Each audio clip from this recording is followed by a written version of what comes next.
네, 오늘은 진짜 감사하자. 감사는 실제다. 진짜 감사하자라는 제목으로 하나님 말씀 전하겠습니다. 진짜 감사하자 뭐죠? 가짜 감사하지 말고 진짜 감사하자는 얘기겠죠.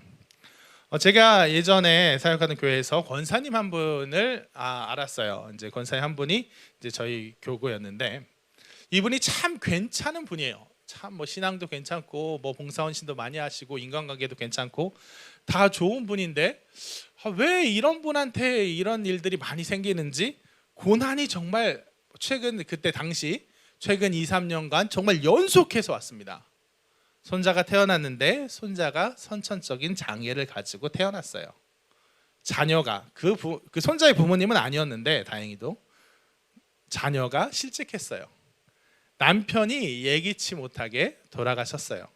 사업이 어려워지기 시작했어요. 그리고 가장 마지막으로 본인이 길을 가다가 넘어졌는데 잘못 넘어져갖고 여기 고관절 쪽이 부러져 버렸어요. 그래서 이게 다른 데가 부러졌으면 그냥 깁스를 하고 다닌다거나 뭐 회복되는 기간도 짧은데 이 고관절은 깁스를 잘 할 수가 없대요. 그래서 몇 개월 거의 1년 가까운 시간을 그냥 병원에 누워만 있어야 하는 그런 진단을 받았어요. 그러니까 어떻게 돼요? 이 병원 입원비도 입원비고 그동안 일 못하는 거 지금 여러 가지 고난이 산적해 있는데 거기에 대해서 너무 재정적으로도 어렵고 뭐 여러 가지로 답답하고 너무나도 괴로운 거예요. 그래서 제가 신방을 이제 병원 신방을 갔는데 저를 보고 이런 어려움들에 대해서 힘들고 답답하고 막 이런 얘기를 막 토로하시다가 정말 예전 고난에 맨 처음 있었던 부분부터 다 얘기를 하시다가 이게 자기 말이 원망조로 흐르는 게 왜 이런 일이 내게 생겼는지 모르겠어요. 하나님 내게 왜 이런 걸 하셨는지 모르겠어요 하는 그 원망조로 흐르는 것을 알아채신 것 같아요. 그래서 갑자기 급 수습하시고 물론 이 와중에도 하나님의 뜻이 있겠죠. 네, 하나님의 선하신 뜻을 믿고 감사해야겠죠. 그럼 저 이것조차도 감사하지요 라고 말씀하시는 거예요. 근데 그 순간 저는 사람이 못돼서 그런지 왠지 발끈했습니다. 왠지 뭔가 울컥하고 올라오는 것 같았어요. 그래서 그냥 저 뭐 면밀히 생각하고 한 건 아니고 그냥 권사님 우리 기도합시다 한 다음에 어떻게 기도를 했느냐, 평소 같으면 그래요. 와서 하나님 이 고난 와중에도 하나님께 기도할 수 있고 하나님 의지할 수 있게 해주셔서 감사합니다 하고 이제 감사 얘기를 저도 했을 텐데 그 얘기 안 했습니다. 어떻게 기도했냐? 저도 모르게 그렇게 나왔어요. 하나님 왜 이러십니까? 제가 마치 권사님인 것처럼 그렇게 기도가 나왔어요. 아니 대체 뭘 계획하고 계시기에 이렇게까지 하십니까? 나의 부족함 때문입니까? 나의 교만함 때문입니까? 원망이 자꾸 나옵니다. 손자 누구의 그러니 손자 누구 질병 문제 빨리 해결해 주십시오. 자녀의 생업 문제 빨리 해결해 주십시오. 내 몸과 마음 사업의 문제 빨리 문을 열어 주십시오. 성경에 약한 자의 억울함을 풀어주시는 분이 하나님이라고 하지 않았습니까? 빨리 풀어주십시오 하고 거의 원망에 가까운 기도를 쏟아냈어요. 한참 동안 쏟아냈어요. 그리고 이 모든 말씀 예수님의 이름으로 기도합니다. 아멘 하고 눈을 떠보니까 그 권사님이 정말 난 질질 짜는 거 정말 싫어해요 하는 그냥 약간 여장부 스타일의 분이었는데 그 권사님이 눈물을 줄줄 흘리고 계시는 거예요. 저도 사실 그럴 때 눈물 흘리는 거 별로 안 좋아하는데 저도 눈가가 촉촉해지면서 눈물이 흐르고 있는 거예요. 그러고 나니까 어때요? 그 권사님이 이렇게 얘기하십니다. 목사님 감사해요. 이제 감사해요 라고 하는데 그게 목사님이 제 마음 알아주고 그렇게 대신 하나님한테 따져줘서 고마워요. 난 차마 못 그랬는데 그게 고마워요. 그 부분도 조금 있었지만 결국엔 뭐를 얘기하냐면 이제 하나님께 진짜 감사할 수 있을 것 같아요. 지금 당장은 몰라도 그렇게 토로하니까 오히려 하나님의 선하신 뜻을 바라보고 감사로 나갈 수 있을 것 같아요. 이렇게 이야기를 하시는 거예요. 여러분 우리가 종종 이렇게 합니다. 고난 중에 마음이 원망이 가득해요. 불평이 가득해요. 이게 안 됐으면 좋겠어요. 너무 싫어 현실이. 지금 현실이 너무 싫은데 그 너무 싫은 현실과 그 원망을 애써서 외면하면서 이 또한 감사합니다라고 앵무새처럼 얘기하는 경우가 있어요. 이미 받은 은혜가 너무 크고 또한 이 고난마저도 결국에는 가장 좋은 길로 사용하시겠지 하는 거를 알기 때문에 그거를 부인하는 건 아니기 때문에 그렇게 합니다. 이것은 물론 선한 마음이에요. 이거 나쁜 마음 아닙니다. 위선이라고 저는 얘기할 생각 전혀 없어요. 하지만 면밀히 따지고 보면요, 그건요, 아직 내 마음에 원망이 있는데 이게 너무 싫은 현실이 해결이 안 됐는데, 내 마음속에서조차 해결이 안 됐는데 그럼에도 불구하고 감사지요라고 얘기하는 건, 이건 감사해야 한다라는 것에 대한 동의지 진짜 감사가 아니에요. 감사해야 한다 하고 가짜 감사에 머무르고 있는 거지 진짜 감사까지 나아가지 않고 있는 거예요. 여러분, 감사는 실제예요. 실제로 내 마음이 감사하고, 실제로 나의 삶에 그 감사할 수 있는 그 은혜가 나타나고, 실제로 그 감사를 통해, 그 확신을 통해 내 삶의 열매가 맺어져야 하는 거예요. 내 마음은 전혀 아니면서 그저 명분상, 당위상 마땅히 그래야 하니까 감사하죠, 감사합니다 하고 그렇게 막 되뇌어서 오히려 내 마음을 억누르는 거는 진짜 감사가 아닐 뿐더러 오히려 진짜 감사로 나아가는 길을 방해하는, 고난을 은혜로서, 감사로서 소화할 수 있는 그 기회를 놓쳐버리는 정말 안타까운 일입니다. 그러니 여러분, 고난의 문제, 쉽게 감사가 되지 않은 고난의 문제가 있으면 그 고난의 문제, 그 원망의 마음에 충분히 머무르세요. 그걸 가지고 충분히 하나님께 얘기하세요. 너무 섣부르게 그래도 감사해야지 하고 그냥 머릿속으로 내린 결론으로 너무 빨리 이동해 버려서 그 은혜의 재료들을 놓치지 마시기 바랍니다. 한번 오늘 본문을 살펴보면서 자세히 이야기해 보겠습니다. 오늘 본문은 바울이 총독 베스도를 비롯한 권세자들, 누구는 왕이고 누구는 총독이고 누구는 로마 황제랑 아주 친한 친구고, 이런 권세자들한테 재판을 받는 장면이에요. 혹시라도 여기 재판을 받아본 사람이 없겠죠? 네, 있을지도 모르겠습니다. 재판을 받아본 사람은 알겠지만 재판이라는 건요, 원래 받는 사람, 피고를 엄청나게 굽신거리게 만들어요. 눈치 보게 만듭니다. 저는 제가 재판을 받아본 건 아니고요, 형사 재판도 아니고 민사 재판에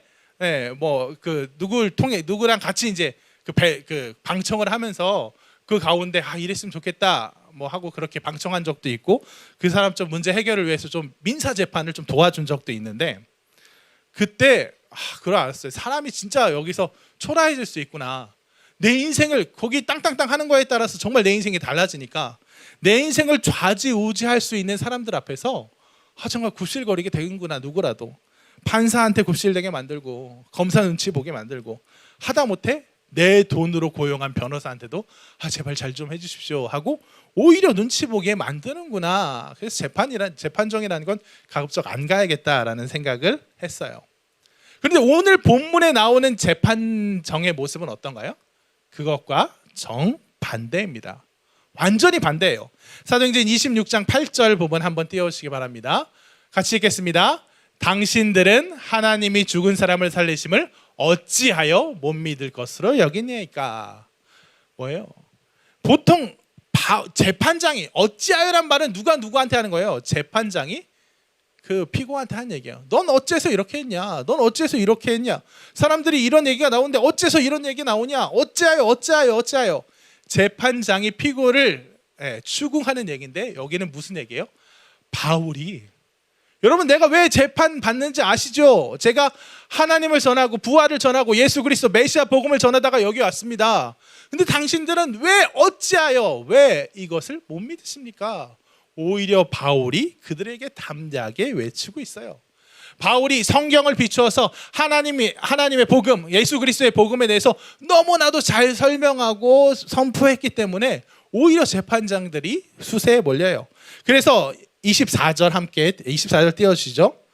재판장들이 바울이 얘기하는 거, 왜 당신들은 못 믿습니까? 라는 이 말에 제대로 반박하지 못해요. 베스돈이 이렇게 그냥 변명합니다. 너 제대로 반박 못하고, 네가 미쳤다. 미쳤어. 막 이렇게 무서운 소리 하고 있어. 얘기해요. 그러니까 바울 거기서 봐주지 않습니다. 미쳤어 하고 도망가려니까 25절 띄워주세요. 베스도가 가요. 내가 미친 것이 아니고 참되고 온전한 말을 하나이다. 26절. 왕께서 이 일을 하시기로. 내가 왕께 담대히 말하노니 이 일에 하나라도 아시지 못함이 없는 줄 믿나이다.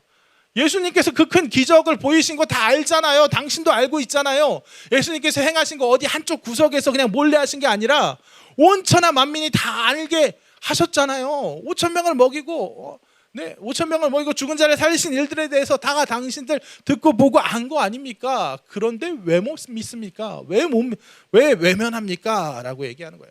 그러자 이 베스도의 입이 딱 다물어져요. 할 말이 없으니까 딱 다물어집니다. 그러니까 27절 어떻게 해요?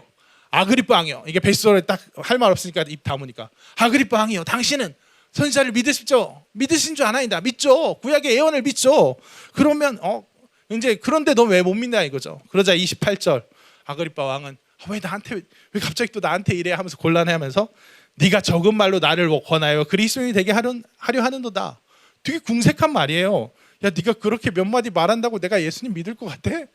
뭐 그렇게 하지 마. 막 반박하는 얘기는 못하고 진짜 소심하게 저항합니다. 그러자 이 다음 구절이 아주 유명한 구절이고 아주 이 본문의 백미와가도 같은 멋진 구절이에요. 함께 이 29절 말씀을 함께 같이 읽어보겠습니다. 시작. 바울이 이르되 말이 적으나 많으나 당신뿐만 아니라 오늘 내 말을 듣는 모든 사람도 다 이렇게 결박된 것 외에는 나와 같이 되기를 하나님께 원하나이다 하니라. 아멘. 나와 같이 되기를 원한다. 이렇게 결박된 것 외에는 당신들도 다 나와 같이 되기를 원한다. 감옥에 갇힌 것까지 닮으라고는 안 하겠지만 다른 것은 그 외에 다른 것은 다 나를 닮으란 말이에요. 너희보다 내가 더 잘 살고 있으니까 나를 닮으란 얘기예요. 무엇 때문에? 예수 그리스도 때문에. 내가 비록 감옥에 갇혔지만 예수 그리스도께서 주시는 기쁨과 평안이 나를 감싸고 있기 때문에 당신보다 내가 더 잘 살고 있다. 그러니 나를 닮아라 하는 얘기예요. 이게 얼마나 사실 주제 넘은 말이에요. 바울은 일개 죄수고요. 상대방은 그를 정말 죽일 수도 있고 살릴 수도 있는 재판장들이에요. 그런데 너 왜 그렇게 사냐? 나처럼 살아라. 너희가 그렇게 누리는 부귀영화 그거 다 헛된 것이야. 거기 연연하느라고 죄 지으면서 살지 말고 나처럼 비록 감옥에 있으나 예수로 자유하고 예수로 행복한 나처럼 살아라 하고 주제넘게 선포하는 거예요. 그러자 어떻게 됩니까? 30절 31절 부분 띄워주세요. 왕과 총독과 번이게와 그 함께 앉은 사람들이 다 일어나서 다음 물러가 서로 말하되. 바울과 재판하던 권세자들, 왕과 총독과 그의 친구들이 바울을 남겨두고 일어나서 물러나 다른 방에 가갖고 서로 얘기합니다. 이게 얼마나 웃긴 장면인지 아시겠어요? 원래 재판정의 주인은 누구예요? 판사입니다. 고대는 더더욱 그랬어요. 고대 재판 어떻게 이루어져요? 판사가 이제 판관이 자리를 차지하고 앉아 있어서 죄인을 들라 하라 하면 죄인이 들어옵니다. 그럼 판사가 자기 재량껏 판결하면 그 다음에 이제 다시 죄인을 오게 가둬라 혹은 뭐 죄 없으니 풀어줘라 하면 그 죄인이 피고가 다시 나가는 거예요. 판관은 움직이지 않습니다. 그 자리 주인이 자기니까. 그래서 실제로 이 재판도 처음 시작할 때는 그랬어요. 25장 23절 부분 띄워주세요. 처음 시작할 때는 아그리빠와 버니게가 크게 위엄을 갖추고 위풍당당하게 크게 위엄을 갖추고 높은 사람들과 함께 접견 장소에 딱 들어앉아서 자 이제 바울을 데려와라. 바울 죄인을 불러와라. 권위를 갖고 말했는데 크게 위엄을 갖추고 그를 데려와라 했는데 어때요? 바울이 당신들도 나와 같이 되기를 원합니다 하고 외친 그 후에는 어느새 어때요? 주인이 바뀌는 거예요. 어느새 주인된 바울을 그 자리에 주인된 바울을 그 방에 남겨두고 차마 걔보고 가라고 못해서 거기에 압도된 나머지 자기 눈치 보면서 자기들이 종종되면서 물러나와서 자기들끼리 따로 모이는 거예요. 여러분 왜 이런 역전이 일어납니까? 바울 가운데에 있는 충만한 기쁨과 은혜 그 감사 힘에 압도되었기 때문이에요. 바울이 당신들도 다 나와 같이 되기를 원합니다. 당신들 왜 그렇게 삽니까? 나처럼 사십시오 라고 얘기했을 때 진정 그게 와 닿았기 때문이에요. 진정 내가 허탄한 인생을 살고 있는 나보다 죄수의 몸이 된 당신이 더 잘 살고 있구나 하고 깨달았기 때문이에요. 이것이 진정한 감사의 능력입니다. 여러분, 바울은 지금 2년 동안이나 감옥에 갇혀 있었지만, 그러한 고난 중에 있었지만 그 고난 가운데 절대 무너지지 않았습니다. 거기에 지지 않았어요. 그는 감옥에 갇혀서도 늘 어떤 사람이냐? 하나님을 찬양하는 사람이에요. 사도행전 16장 25절 보면 한밤중에 바울과 실라가 감옥에 갇혀 하나님을 찬양한 얘기가 나오죠. 또한 바울은 고난이 왔을 때, 어려움이 왔을 때 그 약함을 오히려 기뻐할 줄 아는 사람이에요. 고린도서 12장 9절 보면 내가 약할 때 오히려 온전하여진다. 그것을 도리어 크게 기뻐한다라고 이야기하는 거예요. 바울은 어떤 사람입니까? 하나님께서 주시는 고난, 약함, 어려움 그냥 머리로 감사해야지 하고 끝나는 사람이 아니라 그 문제, 분명 나를 힘들게 하고 괴롭게 하고 아프게 하는 그 문제들에 대해서 이걸 통해 하나님께서 선하게 일하신다, 이걸 머리로가 아니라 몸으로 알고 체험으로 알고 확신으로 알고, 그래서 당장 그것을 기쁨으로 소화할 수 있는 그런 능력의 사람인 거예요.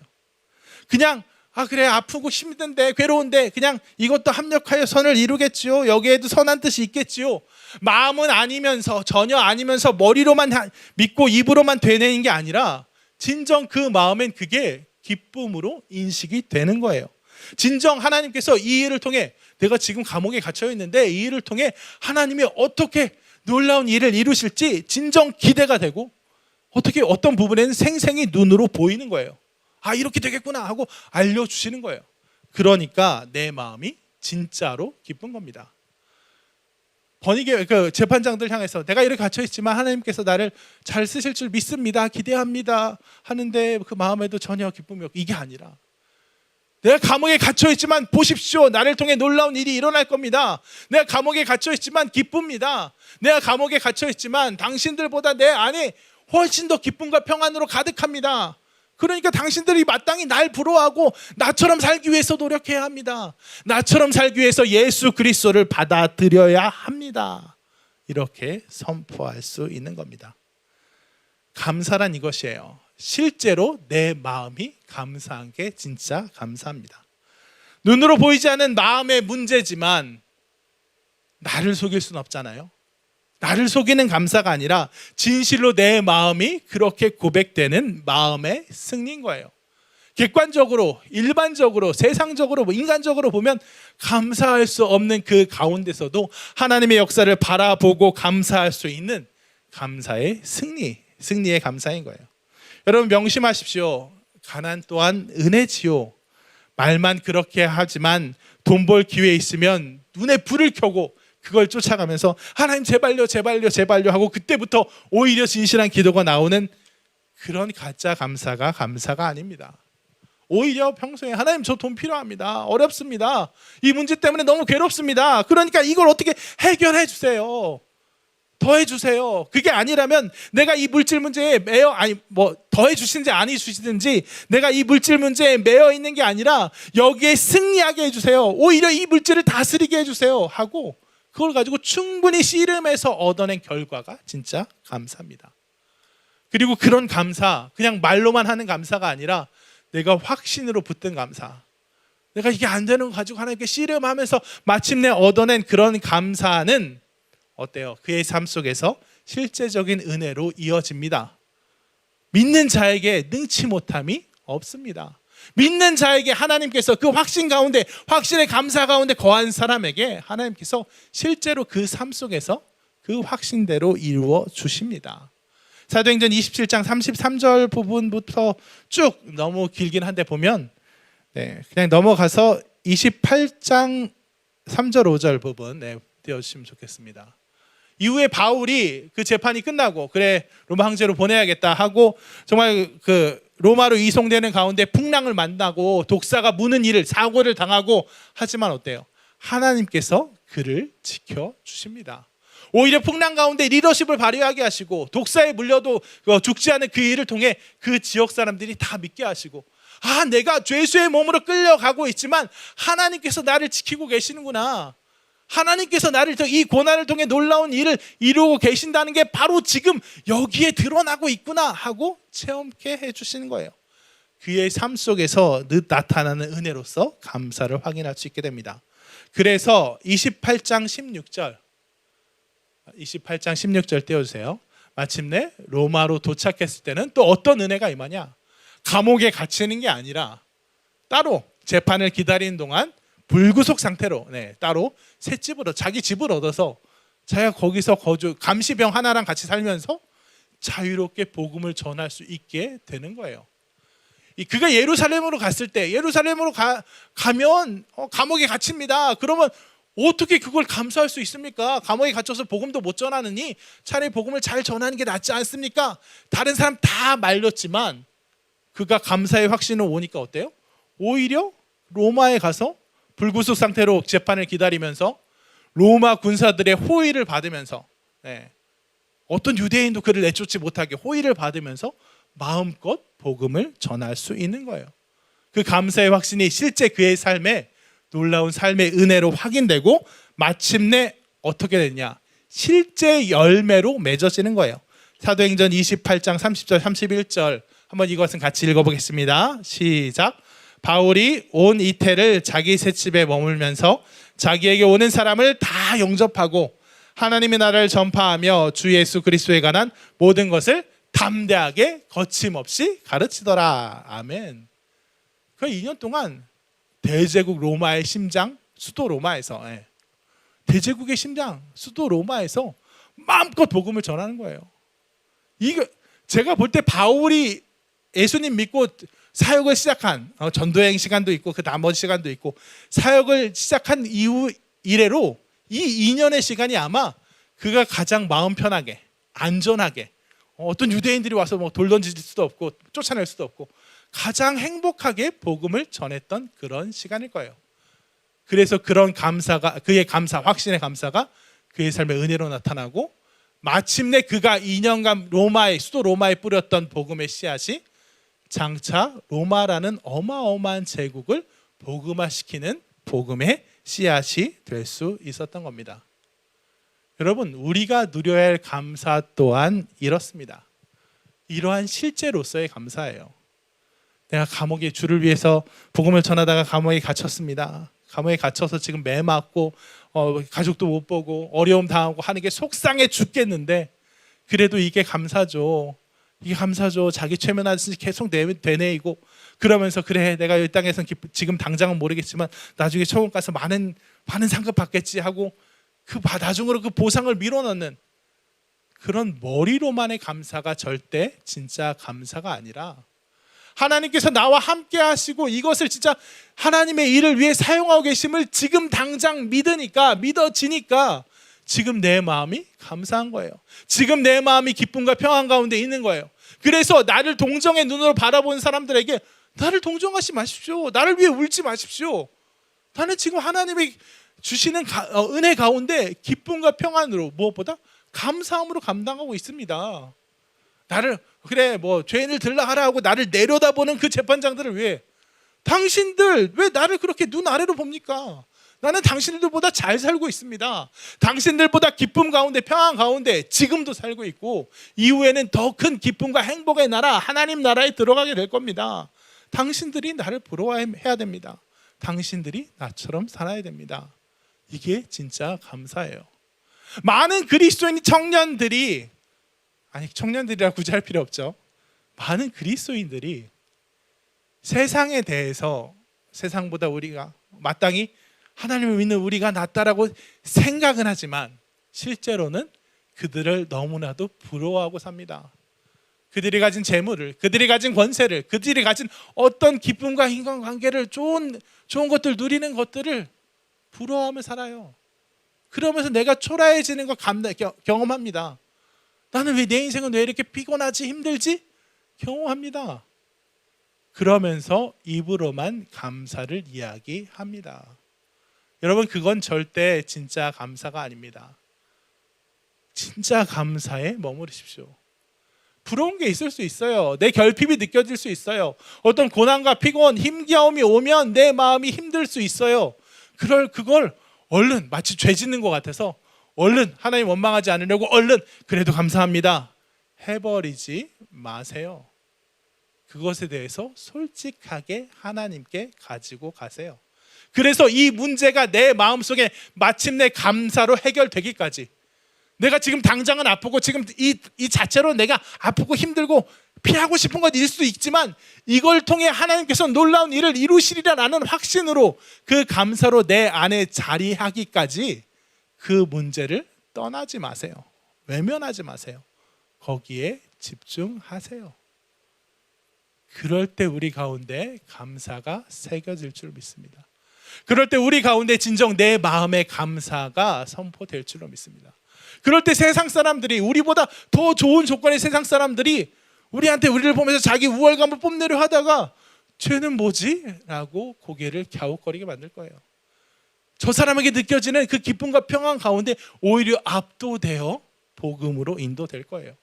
그리고 그런 감사와 확신의 삶을 살아가는 가운데 그렇게 감사하며 사는 사람, 진짜 감사하며 사는 사람, 확신하며 사는 사람에게는 그 삶의 은혜가, 그 미리 감사한 그것을 통해 그것이 반드시 이루어지는 은혜가 있을 줄 믿고 그 감사의 열매들이 맺어질 줄로 믿습니다. 그러니 사랑하는 여러분, 가짜 감사로 내 부족함, 내 마음의 부족함 가리는데 골몰한 우리가 아니라 진짜 감사로 기어코 나아가는 우리가 되기를 진심으로 소원합니다. 네, 말씀을 정리하겠습니다. 우린 종종 가짜 감사에 머뭅니다. 감사하지 않은데 감사하다고 합니다. 내 마음 싫은데 좋다고 합니다. 이 또한 은혜지요. 당장 풀어준다고 하면, 당장 아니게 해준다고 그러면 너무나도 기뻐서 난리치며 나갈 거면서 이것도 은혜지요, 오히려 은혜인 줄 믿습니다 하고 자기 최면합니다. 여러분, 감사는 결코 이빠른 소리도 자기 최면도 아닙니다. 내 마음에 선포되는 놀라운 승리, 이게 감사할 수 없는 조건을 가지고 하나님을 진정 믿기 때문에 진정 내 마음이 기쁠 수 있는 그런 진짜 감사를 경험하십시오. 그런 확신 가운데 들어가십시오. 그리고 그 확신을 가지고 나아갈 때 하나님께서 그 감사했던 그 내용들 내 삶에 그대로 은혜로 나타나게 하심을 목격하십시오. 그럴 때 우리의 삶 속에서 그런 감사의 열매들이 마구 맺어질 줄로 믿습니다. 가짜 감사로 나를 속이면서 살아가는 것이 아니라 진짜 감사로 마음의 승리를, 삶의 은혜를, 정말 사역의 열매를 확인할 수 있는 우리가 되기를 진심으로 소원합니다.